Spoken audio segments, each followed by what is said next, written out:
Assalamualaikum warahmatullahi wabarakatuh.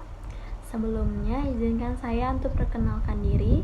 Saya Lia Rahmawati dengan NIM 105200183 dari Prodi Ilmu Pemerintahan Fakultas Syariah. Nah, di sini saya ingin membuat video tugas kumpri saya dengan penguji Bapak Syamsu Hadi, MHI.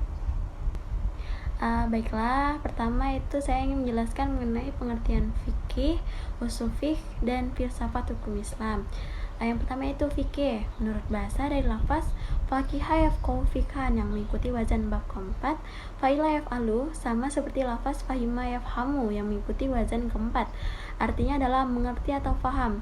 Sedangkan menurut Muhammad Maksum dalam buku At-Misila At-Tasrifiyah, ilmu sharaf fikih adalah mengetahui hukum-hukum syariat yang bersifat praktisi atau berhubungan tingkah laku seorang yang diambil dari dalil-dalil yang tafsili atau terperinci.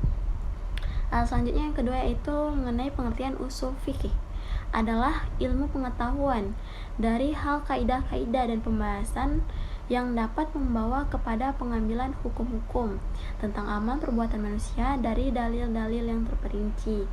Nah, yang ketiga yaitu pengertian mengenai filsafat hukum Islam.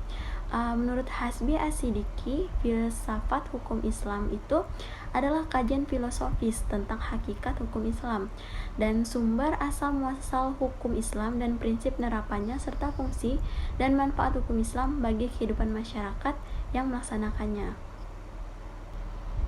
Yang kedua yaitu mengenai manfaat fikih, ushul fiqh, dan filsafat hukum Islam. Nah, manfaat utama fikih sendiri itu untuk dapat menerapkan hukum syara terhadap segala perbuatan dan perkataan mukallaf. Fikih merupakan rujukan bagi hakim dalam menetapkan keputusan dan menjadi pedoman bagi mufti atau adalah orang yang diberi wewenang untuk menghasilkan fatwa dengan cara ijtihad dalam mengeluarkan fatwa. Bahkan fikih menjadi petunjuk berharga bagi setiap mukallaf dan menetapkan hukum perkataan dan perbuatannya sehari-hari. Selanjutnya itu yang kedua, manfaat dari ushul fiqh. Menurut para ahli sendiri, ushul fiqh itu memiliki manfaat utama. Ilmu ini adalah untuk mengetahui kaidah-kaidah yang bersifat kulli atau umum dan teori-teori yang berkait dengan untuk diterapkan pada dalil tafsili atau terperinci sehingga dapat diistinbatkan hukum syara yang ditunjukkannya melalui kaidah-kaidah ushul fiqh. Diketahui nas-nas syara dan hukum-hukum ditunjukkannya. Dengan ushul fiqh dapat dicarikan jalan keluar menyelesaikan dalil-dalil yang kelihatan bertentangan satu sama lain melalui dalil-dalil yang ada dalam kajian ushul fiqh seperti qiyas, istihsan, istisab, urf dapat dijadikan landasan menetapkan persoalan yang hukumnya tidak dijelaskan langsung oleh nas. Nah, yang ketiga yaitu manfaat mempelajari filsafat hukum Islam. Ada banyak sekali manfaat dari filsafat hukum Islam ini sendiri, yaitu satu, menjadikan filsafat sebagai pendekatan dalam menggali hakikat, sumber, dan tujuan hukum Islam.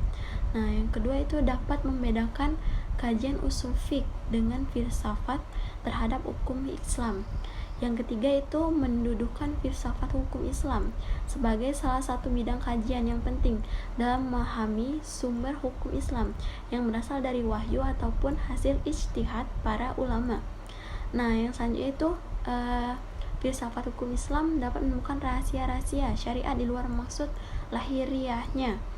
Nah, yang selanjutnya itu memahami lihat hukum sebagai bagian dari pendekatan analisis tentang berbagai hal yang membutuhkan jawaban hukum iyahnya sehingga pelaksanaan hukum Islam merupakan jawaban dari situasi dan kondisi yang terus berubah dinamis. Nah, yang terakhir yaitu adalah manfaatnya itu dapat membantu mengenali unsur-unsur yang mesti dipertahankan sebagai kemapanan dan unsur-unsur yang menerima perubahan sesuai dengan tuntunan situasional. Nah, soal yang ketiga itu adalah mengenai pembagian hukum Islam, mengenai hukum ta'lifi dan wadi beserta contohnya. Nah, hukum ta'lifi itu adalah hukum yang mengandung tuntutan atau untuk dikerjakan atau ditinggalkan oleh para mukallaf, atau yang mengandung pilihan antara yang dikerjakan dan ditinggalkan. Dengan kata lain adalah yang dituntut melakukannya atau tidak melakukannya, atau dipersilakan untuk memilih antara memperbuat dan tidak memperbuat. Contohnya itu seperti wajib yaitu sholat 5 waktu, sunnah puasa hari Senin dan Kamis. Yang ketiga itu haram minum khamar atau minuman yang mengandung alkohol. Mubah itu contohnya seperti makan makanan yang berbau, contohnya seperti pete, jengkol. Dan contoh dari makruh sendiri yaitu seperti merokok. Yang selanjutnya itu penghalang atau mani'. Jenis hukum wadi lainnya adalah penghalang atau mani'. Kendati seorang dibebankan perkara syariat, namun karena adanya penghalang, perkara itu menjadi batal. Sebagai misal, seorang anak berhak memperoleh warisan, namun apabila ia murtad, warisan itu tidak boleh ia terima.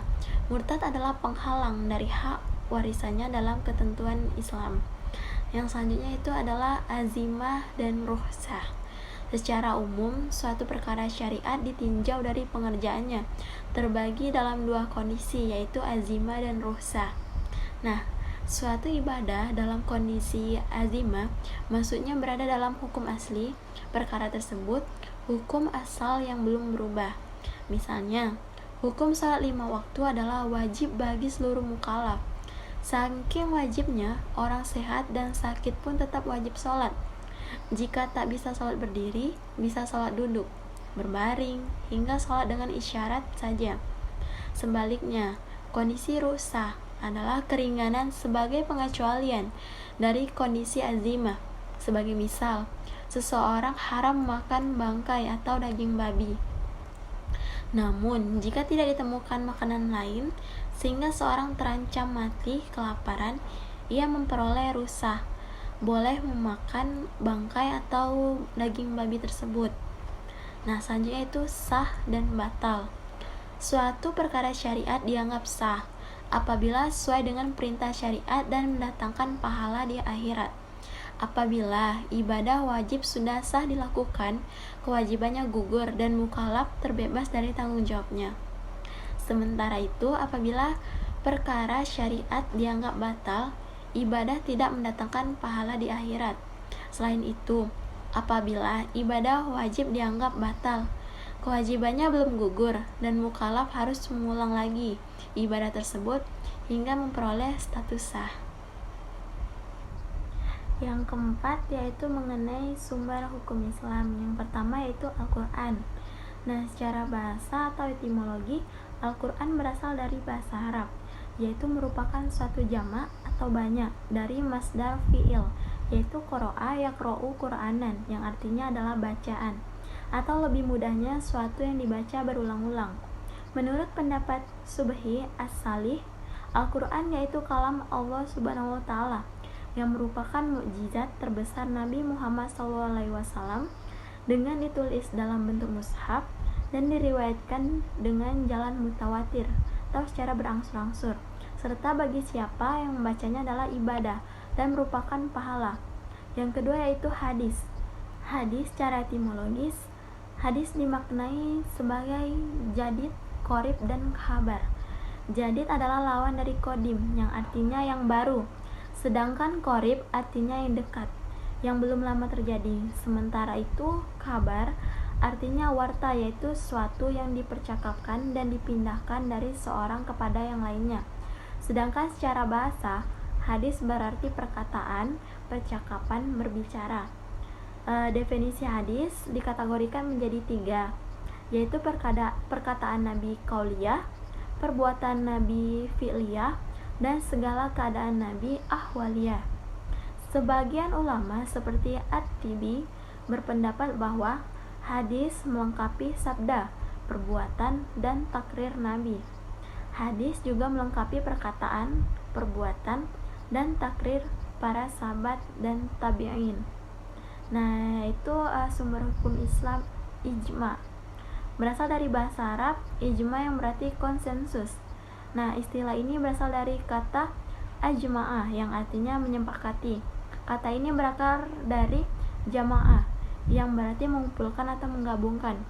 Pengertian ijma adalah kesepakatan para ulama dalam menetapkan suatu hukum-hukum dalam agama berdasarkan Al-Quran dan hadis dalam suatu perkara yang terjadi. Ijma adalah keputusan bersama yang dilakukan oleh para ulama dengan cara ijtihad untuk kemudian dirundingkan dan disepakati, dan hasil dari ijma adalah fatwa. Nah, yang selanjutnya terakhir yaitu sumber hukum kias. Kias sendiri secara bahasa adalah tindakan mengukur suatu yang kemudian dinamakan, sedangkan secara istilah kias adalah penetapan hukum pada suatu perbuatan yang saat itu belum ada ketentuannya dan kemudian didasarkan dengan yang sudah ada ketentuannya. Baiklah, sekian itu mengenai tugas video kompres saya. Lebih kurang saya minta maaf. Saya akhiri. Wassalamualaikum warahmatullahi wabarakatuh.